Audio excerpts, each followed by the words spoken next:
My name is Alex, and for the past 6 months, I've been working the night shift at a Walmart supercenter in a small, sleepy town. It's not the kind of job you dream about as a kid, but it pays the bills, and the quiet nights give me time to listen to podcasts or just zone out. This Walmart is massive, with endless aisles that stretch out like a labyrinth under flickering fluorescent lights. During the day, it's alive with shoppers, mums with screaming kids, retirees hunting for deals. But at night, it's a ghost town. The silence is so thick you can hear the hum of the refrigerators from across the store, and every creak of the building feels like it's whispering something sinister.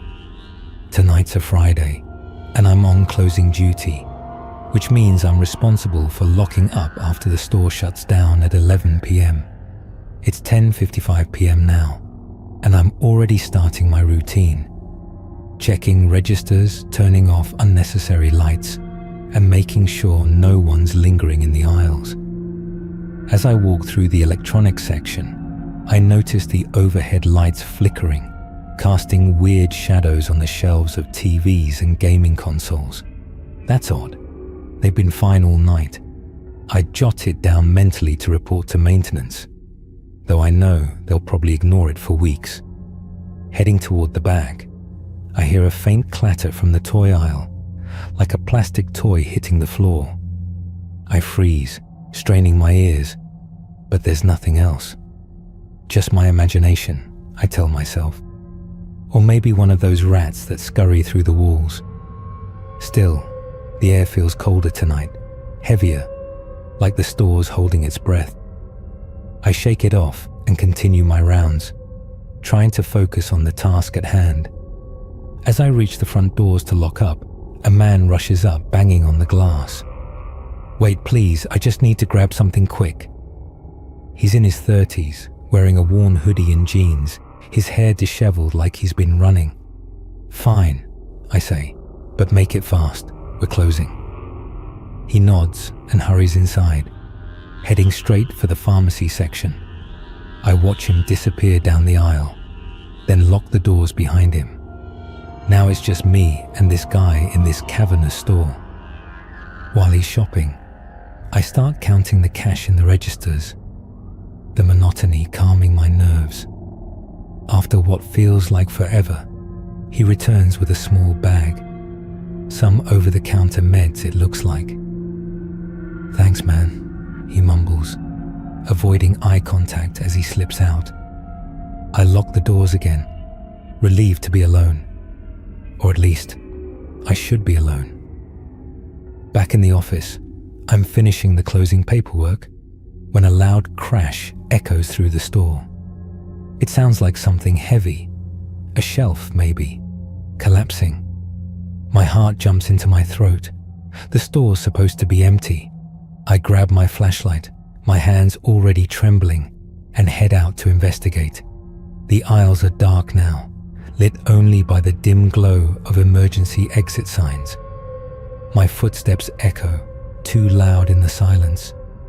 As I turn into the sporting goods section, my flashlight catches a mess. A display of baseball bats has been knocked over, scattered across the floor like they were thrown in a fit of rage. But there's no one here. No one. I start picking them up, my pulse racing. Something did this. Something. Or someone. Then I hear it. Footsteps, heavy and deliberate, coming from behind me. I spin around, shining my flashlight into the darkness, but the aisle is empty. "Hello?" I call out, my voice cracking. No answer.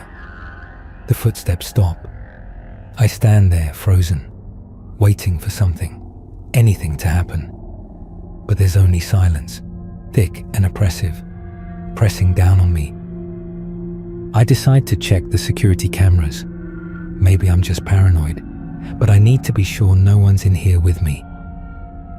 Back in the office, I pull up the feeds on the monitor. The screens show empty aisles, shelves untouched, everything normal. But then, In the clothing section, I catch a glimpse of something, a shadow maybe, moving just out of frame. I zoom in, my heart pounding, but it's just a mannequin, its blank face staring back at me. I'm seeing things. I have to be. I lean back trying to steady my breathing. Maybe I should call Sarah, my co-worker who left Ascot earlier. She's always good for a laugh, and right now, I could use someone to talk to. But it's late, and she's probably asleep. Besides, what would I say? Hey, I think the store's haunted. Yeah, right. As I'm sitting there, staring at the monitors, I hear it. A child's laughter, high-pitched and eerie, coming from the toy aisle. My blood runs cold. The store is closed. There are no kids here. None. I grab my flashlight and head toward the sound, my legs moving on autopilot despite every instinct screaming at me to run the other way. The toy aisle is still when I get there, toys neatly lined up on the shelves. But in the middle of the floor sits a teddy bear, its beady eyes glinting in my flashlight's beam, like it's watching me. I bend down to pick it up, and as my fingers brush its fur, I feel a cold breath on the back of my neck, like someone standing right behind me. I drop the bear and whip around, but the aisle is empty. My hands are shaking now, sweat beading on my forehead. This isn't right. This isn't happening. I need to finish locking up and get out of here. But as I pass the restrooms on my way back to the office, something makes me stop. The men's room door is slightly ajar, even though I'm sure it was closed earlier. Against my better judgment, I push it open and step inside. The lights flicker on, revealing nothing out of the ordinary. Sinks, stalls, mirrors. But then I see it. Scrawled across one of the mirrors in what looks like red lipstick are the words, "Get out while you still can." My stomach drops. Who wrote this? When? It wasn't there earlier. I'd bet my life on it. I stumble out of the restroom, my mind racing. This is too much. I'm about to head for the exit when I hear footsteps again, this time from above, like someone's walking on the roof. But that's impossible. There's no access up there from inside. Then the intercom crackles to life. "Alex, come find me." The voice is faint, distorted, but it sounds like Sarah's, twisted in a way that makes my skin crawl. "Sarah?" I call out, but there's no response, just silence. I head toward the break room, where Sarah usually hangs out during her shifts. The door is slightly open, even though I know I closed it earlier. I push it open and step inside. The room is dark, the lights flickering like they're struggling to stay on. And there, standing by the table, is a woman. She's wearing a Walmart vest, but her skin is pale, almost translucent, and her eyes are pitch black. No whites, no pupils. She just stares at me, unblinking. "Who are you?" I ask, my voice barely a whisper. She doesn't answer.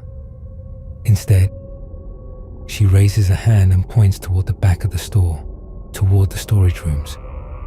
Then, like a wisp of smoke, she vanishes. I'm left standing there, my heart hammering in my chest. Every fiber of my being screams to leave, but some sick curiosity pulls me toward the storage rooms. The door to the storage area is open, a cold draft spilling out. I step inside, and the temperature plummets, my breath visible in the air. The room is packed with shelves and boxes, but in the center, sitting on a stack of crates, is Sarah. Her eyes are glazed over, and she's muttering something I can't make out.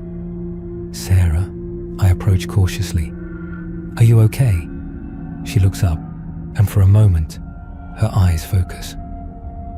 "Alex," she whispers, her voice trembling. "You need to leave. Now. It's not safe here." "What's going on?" I ask, but her expression goes blank again, and she resumes her muttering. Before I can press her further, a voice speaks from behind me, a voice that sounds like mine, but older, hollower. "It's too late for her, Alex. She's one of them now." I spin around, and there he is, an older version of myself, his face gaunt, eyes sunken. "Who are you?" I demand, my voice shaking. "I'm you," he says, his voice echoing like it's coming from a deep well. "From the future. What you'll become if you don't leave this place." "What do you mean?"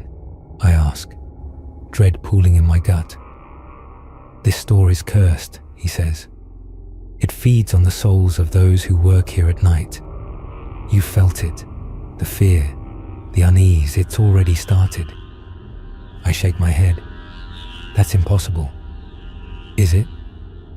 He gestures around us. The shadows in the room begin to move, twisting into grotesque shapes. Humanoid, but wrong, with elongated limbs and hollow faces. Whispers fill the air, chanting my name in a relentless, maddening chorus. "You have to leave," he urges, "before it's too late." But the shadows are closing in, their icy fingers brushing against me. I try to run, but the door slams shut, the lock clicking into place. I'm trapped. The shadows reach for me, their touch burning cold, pulling me down. Suddenly, the door bursts open, and Sarah, the real Sarah, not the muttering figure from before, rushes in. "Alex, what's going on?" I heard screaming. She must have come back for something she forgot, but before I can warn her, the shadows turn on her. "Sarah, get out," I scream, but it's too late. They envelop her, and her screams pierce the air as her body seems to dissolve, pulled into the darkness until there's nothing left. The older me steps forward, his form shifting, growing taller, darker, his eyes glowing like burning coals. "You can't save her," he hisses. "You can't save anyone. This is your destiny." The shadows turn back to me, their grip tightening. I feel myself being torn apart, my very essence unraveling as the whispers grow louder, drowning out my screams. The last thing I hear is the laughter of children, echoing through the store, mocking me as everything fades to black. When the morning shift arrives, they find the store empty. No sign of me, no sign of Sarah. The security footage shows nothing, just an empty store after closing. But those who work the night shift now speak of screams that echo through the aisles after dark, screams no one can explain. And if you're there late enough, you might see her, a woman with pale skin and black eyes, standing in the clothing section, waiting for her next victim.